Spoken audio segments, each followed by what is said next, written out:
Bonjour à tous, ravi de vous retrouver dans Smart Job, votre rendez-vous emploi RH, débat, analyse, expertise et vos rubriques habituelles évidemment. Bien dans son job, aujourd'hui on parle des fonds d'investissement éthiques. On va en parler à travers un indice de l'impact humain dans les entreprises. Pourquoi faire? À quoi il sert? On va en parler avec Fanny Letier.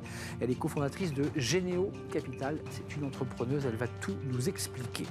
Le cercle RH, un sujet aussi d'ailleurs qui est assez lié, l'impact du dérèglement climatique très concrètement sur la vie et le quotidien des salariés. Ça, c'est un sujet essentiel. Que dit le Code du travail? On fera le point avec deux experts. Philippe Garabiol, il est secrétaire général du Conseil d'orientation des conditions de travail, et avec Géraldine Mandefield, elle est fondatrice de Verbatim. Ils vont tout nous expliquer. Et puis enfin, dans Fenêtre sur l'emploi, un éclairage avec l'ancien secrétaire d'État justement en charge des retraites, Laurent Pietraszewski. Le chômage, où en est-on? Oui, on a renégocié l'UNEDIC. On en parlera avec le président fondateur de Grenelle Stratégie et Management. Voilà le programme. Tout de suite, c'est bien dans son job.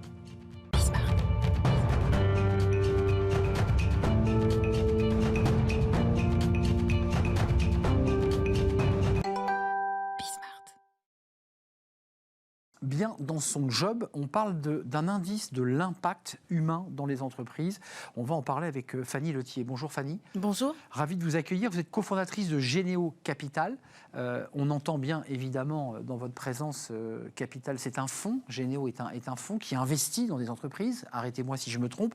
Mais vous avez décidé, j'ai envie de dire, de faire un pas de côté par rapport au marché des fonds et de quoi? De créer un fonds éthique. Est-ce que c'est ça la philosophie de Généo? Alors Généo, ça n'est pas un fonds d'investissement, c'est une société d'investissement de long terme, mais qui effectivement finance et accompagne les PME et ETI qui, partout dans les territoires, créent de l'emploi. Et sa particularité, c'est que nous sommes persuadés que nous pouvons développer une finance positive qui va concilier performance et sens à partir du développement de l'humain au travail. C'est notre raison d'être et nous sommes devenus société à mission.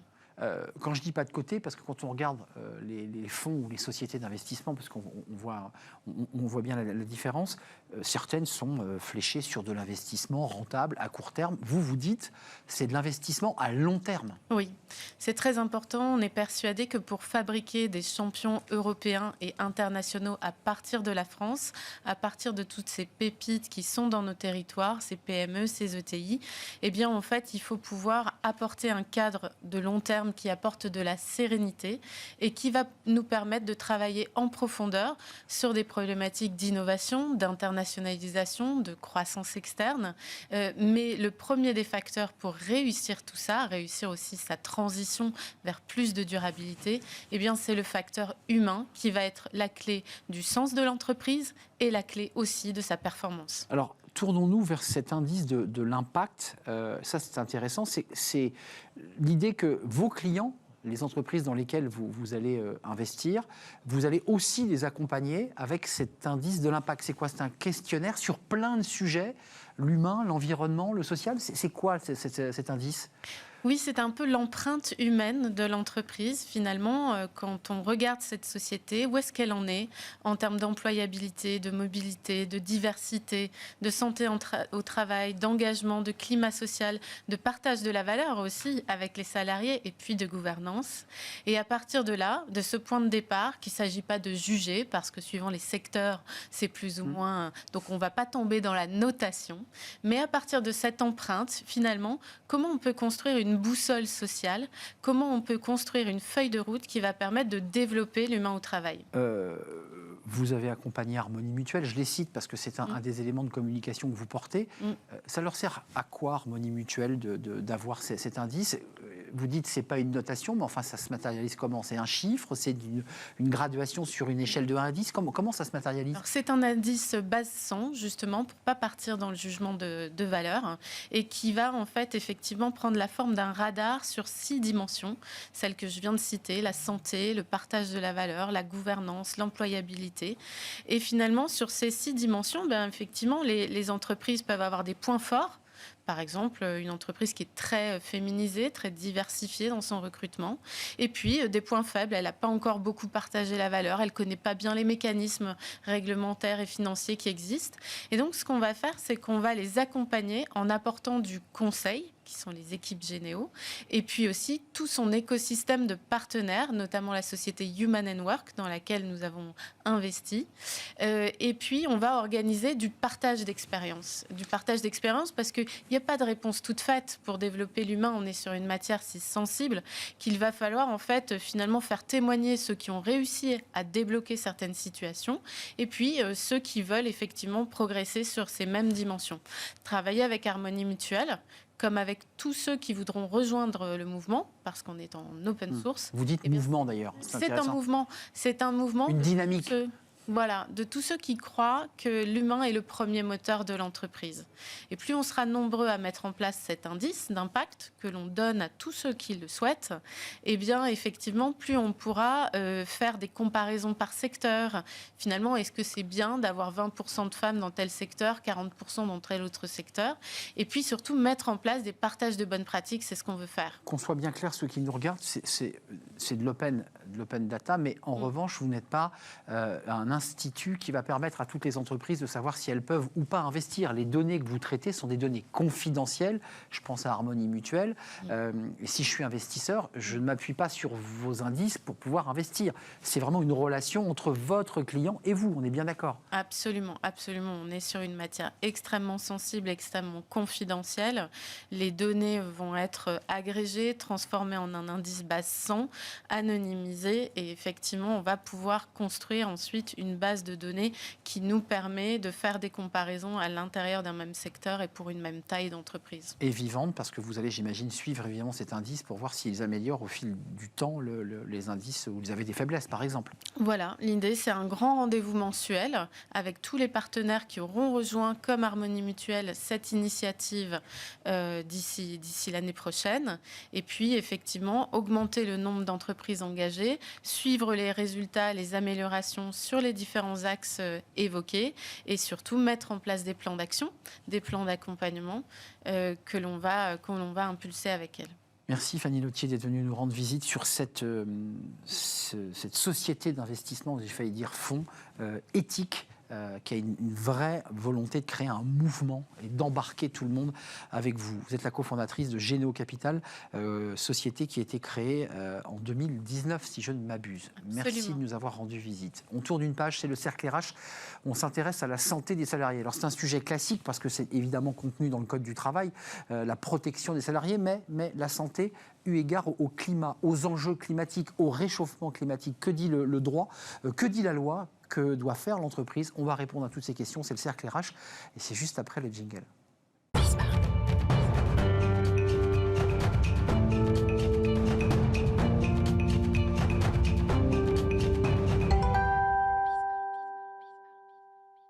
Le cercle RH pour parler de climat et pour en parler concrètement, justement, pas pour en parler d'un point de vue philosophique, mais d'un point de vue concret dans votre quotidien, ces dérèglements climatiques ont-ils eu ou ont-ils une incidence dans votre vie quotidienne professionnelle? Ça, c'est un vrai sujet. Ça concerne les gens dans les bureaux, on n'y pense pas, mais des bureaux trop climatisés ou pas climatisés. Ça concerne évidemment les gens du BTP, vous savez, les couvreurs, les maçons, tous ceux qui sont sur des chantiers et qui subissent évidemment parfois des chaleurs épouvantables. On fait le point pour savoir exactement ce qu'on peut faire, ce que peut faire l'entreprise, et on en parle avec nos invités. Géraldine Mandefield, ravie de vous accueillir. Vous êtes la fondatrice de Verbatim. Concrètement, c'est quoi? C'est du conseil et de l'accompagnement aux entreprises sur ce sujet? Sur la prévention santé dans l'entreprise.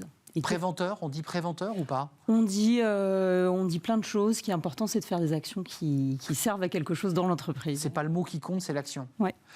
Avec nous, Philippe Garabiol. Bonjour Philippe. Vous êtes secrétaire général du Conseil d'orientation des conditions de travail. Alors c'est un organisme très sérieux, qui est paritaire, faut-il le préciser, donc syndicats patronaux et salariaux. Et c'est aussi le regard et l'accompagnement que vous pouvez faire auprès des entreprises. Alors, ça peut être de l'accompagnement, je vous pose la question à vous directement, ça peut être coercitif. J'ai bien vu que les CARSAT, j'ai vu aussi que les inspections du travail pouvaient être en mesure d'intervenir lorsqu'il y avait des difficultés, des dysfonctionnements? Oui, mais ce n'est pas tout à fait nous. C'est plutôt la branche AT-MP, donc Accident l'assurance du travail. maladie, si vous voulez, mais du côté donc accident du travail, maladie professionnelle. Vous, c'est la prévention. Et moi, je suis dans la prévention. Donc, mon conseil, c'est un conseil qui cherche justement à ce qu'il n'y ait pas d'accident. Donc, qu'il n'y ait pas de répression, puisqu'il n'y aura pas le fait générateur qui va permettre à l'inspection ou à l'inspection du travail ou à d'autres inspections d'intervenir et de sanctionner.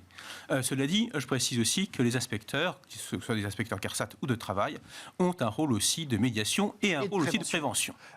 Concrètement, les sujets auxquels nous faisons face aujourd'hui par rapport aux salariés, parce qu'en tant que citoyen, on les vit, quelles sont, je dirais, la palette pas d'émotions, mais la palette de dérèglements que subissent ces salariés? Est-ce qu'on peut les citer? Chaleur? Oui, alors le chaud, le froid. Il ne faut pas oublier le froid, parce que le froid, c'est des accidents de trajet.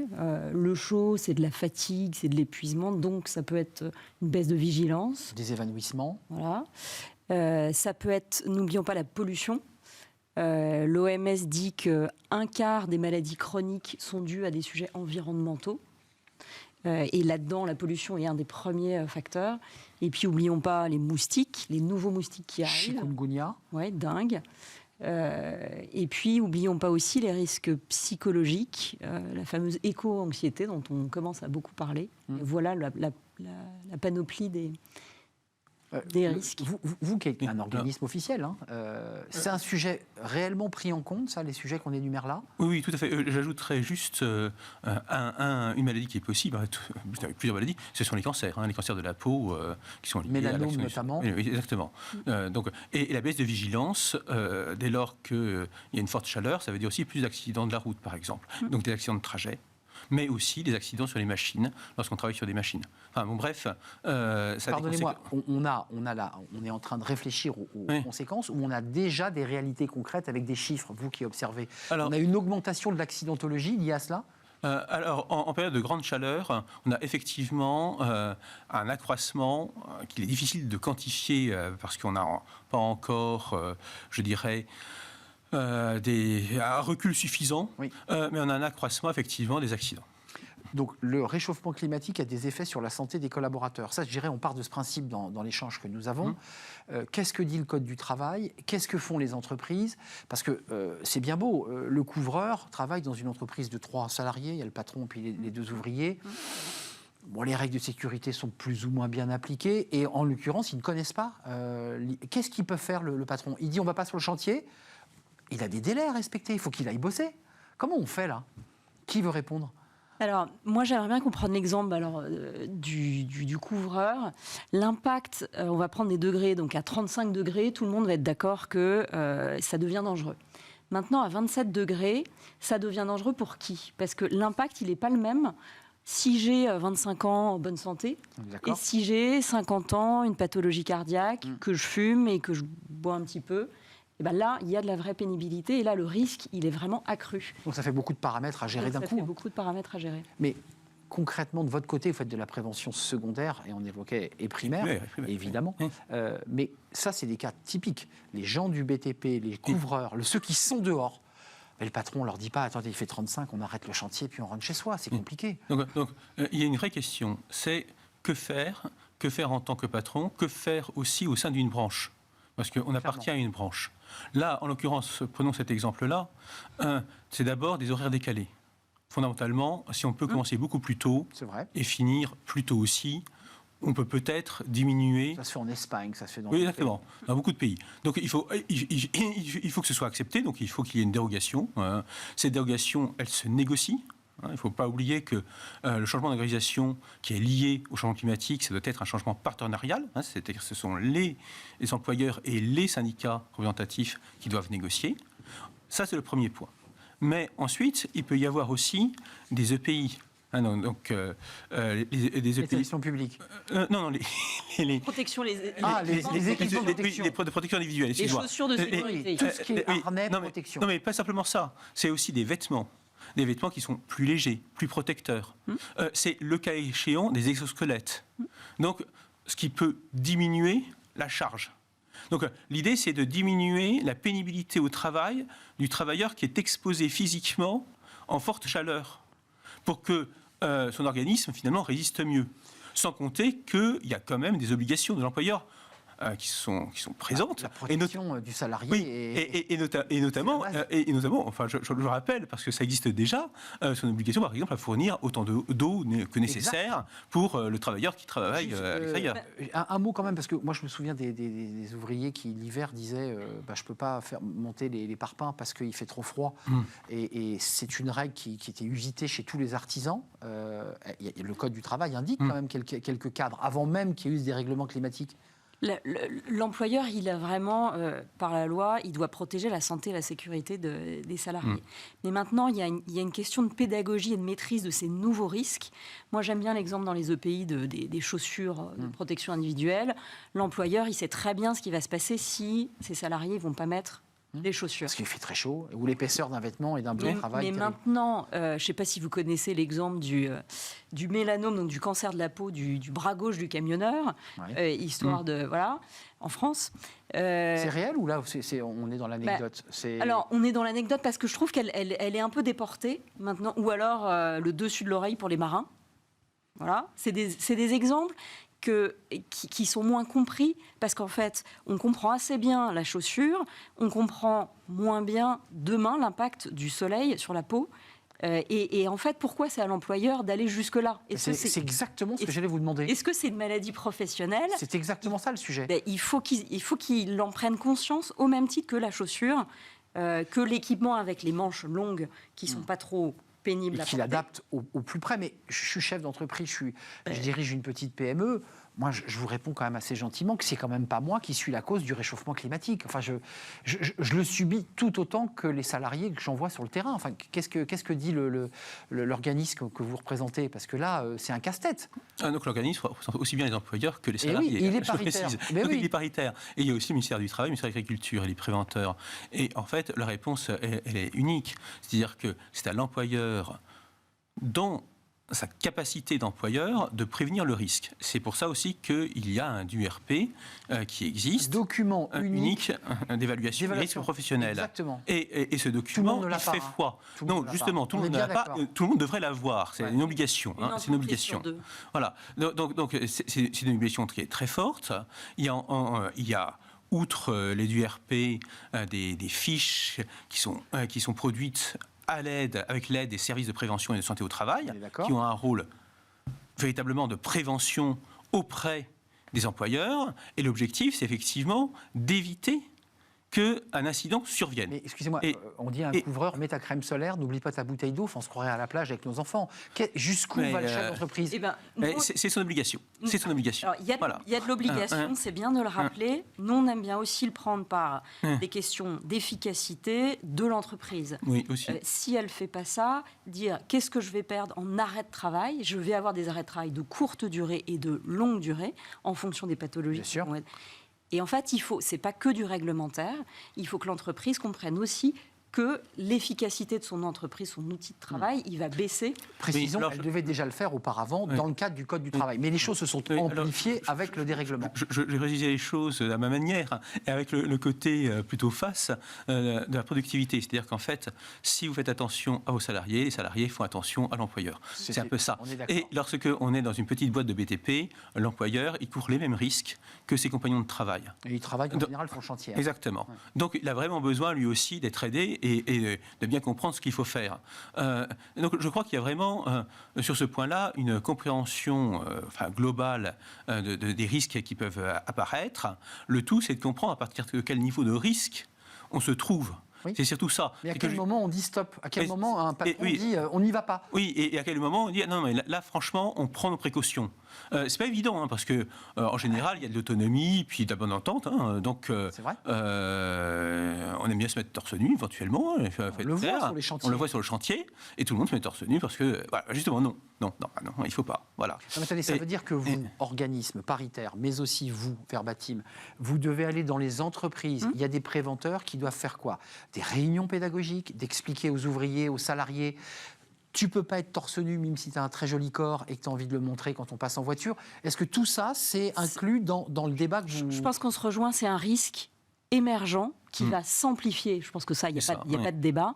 Il faut absolument poser le diagnostic. Il faut gérer le risque en amont avec effectivement cet outil, ce document unique d'évaluation des risques, mais qui n'est pas rempli par tout le monde, je le redis. Qui est rempli par une entreprise sur deux uniquement. Ça, on est d'accord. Et quand il est rempli, c'est un risque émergent. L'impact Donc, il faut absolument se poser, potentiellement avec la médecine du travail.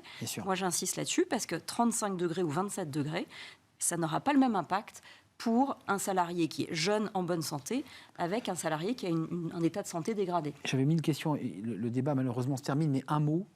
Un salarié a un cancer de la peau, un mélanome, il est détecté, il va être suivi, il va donc engager des soins qui vont avoir un coût pour la collectivité. Est-ce qu'on peut le reconnaître en maladie professionnelle ? Il était sur des chantiers, il était dans le BTP et son employeur n'avait pas de document unique d'évaluation des risques et de prévention. Comment on fait là ?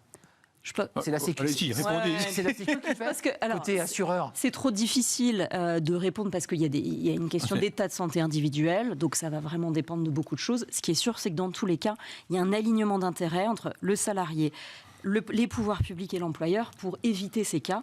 Et éviter ces cas, ça peut être des choses toutes simples, de passer des messages de prévention adaptés au plus proche des salariés. On vote de nouvelles lois, qu'est-ce qu'on fait ? On enrichit le Code du travail du sujet que vous soulevez là ? Là, en l'occurrence, il y a une question de tableau de maladie professionnelle, mais aussi il y a la possibilité d'aller devant des commissions régionales pour que la commission régionale examine la situation. Là, ça pourrait être le cas, par exemple. Mais c'est vrai qu'il faut penser à l'accident et donc à la réparation.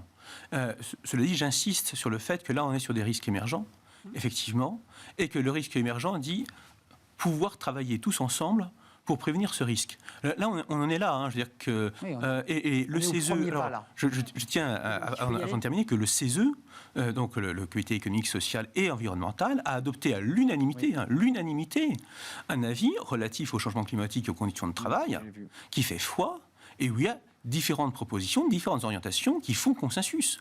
Et sur lequel le législateur pourrait s'appuyer d'ailleurs pour bâtir en tant que de besoin. Et moi, je voudrais avoir une note positive, c'est-à-dire que je pense qu'il faut être à la fois alarmiste sur le fait qu'il faut y aller parce qu'il va y avoir des vrais impacts sur la santé. Et c'est quotidien, c'est réel. réel. En revanche, je pense que si les entreprises s'y mettent dès maintenant, on peut avoir un message positif parce que l'engagement climatique RSE, ça aura de toute façon un impact positif sur l'attractivité, les difficultés de recrutement. Donc, si elles s'y mettent, de toute façon, ça rejaillira sur leur...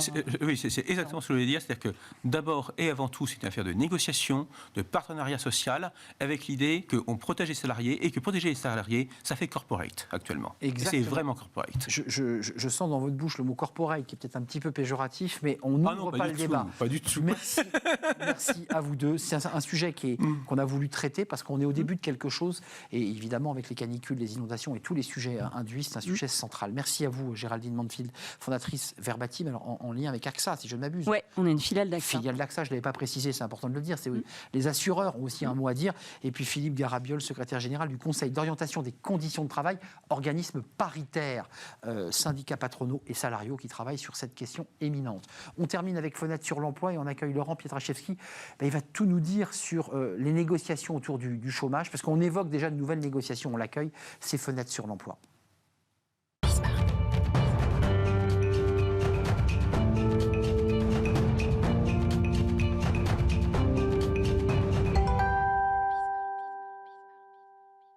Fenêtre sur l'emploi, éclairage avec Laurent Pietraszewski. Bonjour Laurent. Bonjour Arnaud. Ravi de vous accueillir. Président fondateur de Grenelle Stratégie Management et puis fin expert, on le sait, par vos fonctions précédentes de secrétaire d'État en charge notamment des retraites, sur les retraites et le chômage.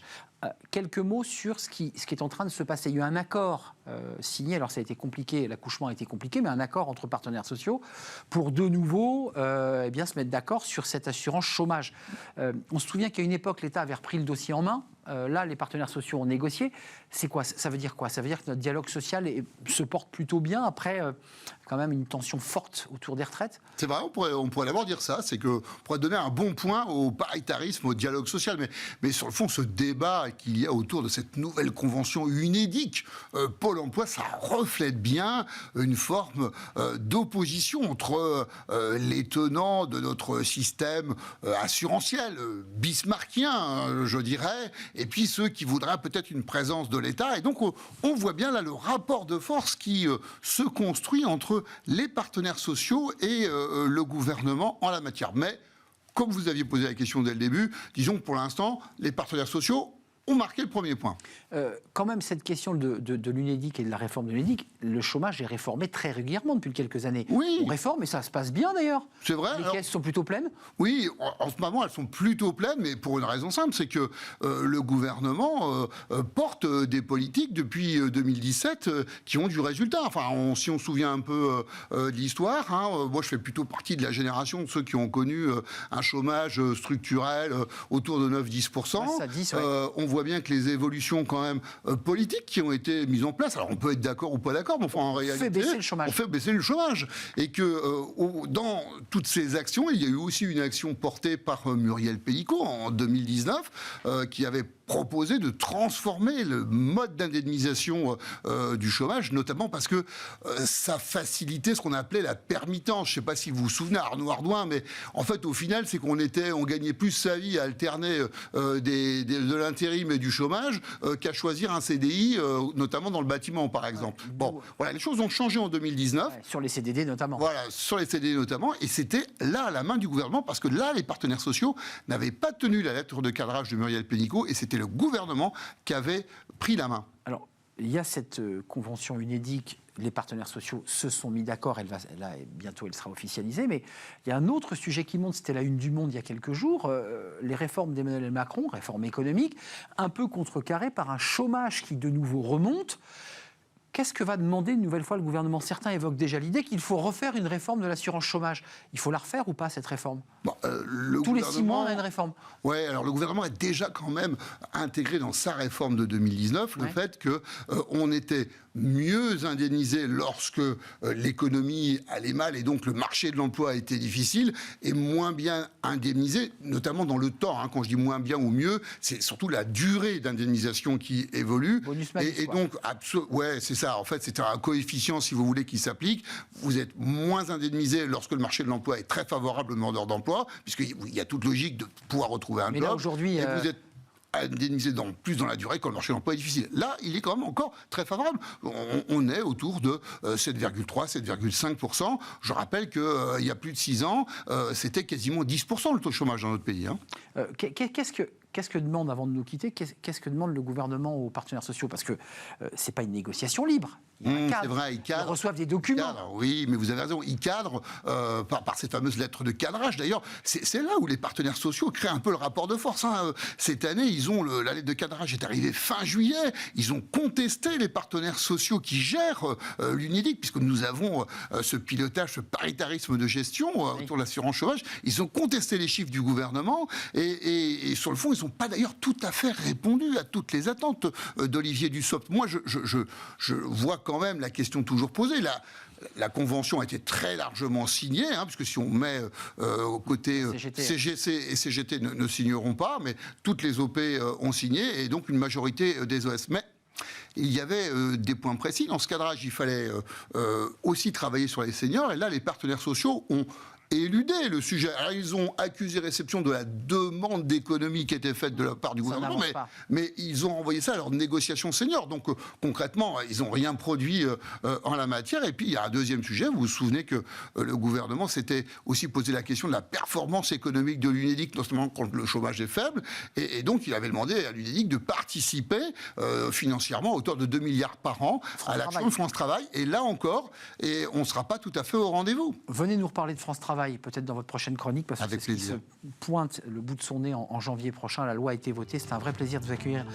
Laurent Pietraszewski, président fondateur de Grenelle Stratégie et Management. Merci de nous avoir éclairé sur ces enjeux du chômage et sur ce dialogue social. Merci à vous. L'émission est terminée. On se retrouve évidemment très prochainement. Merci à toute l'équipe. Nous sommes très en retard. Merci à Alice à la réalisation. Merci à Alexis au son. Merci à l'équipe de programmation, Nicolas Juchat évidemment, et à Alexis. Je vous dis à très très bientôt. Merci pour tous vos messages. Bye bye.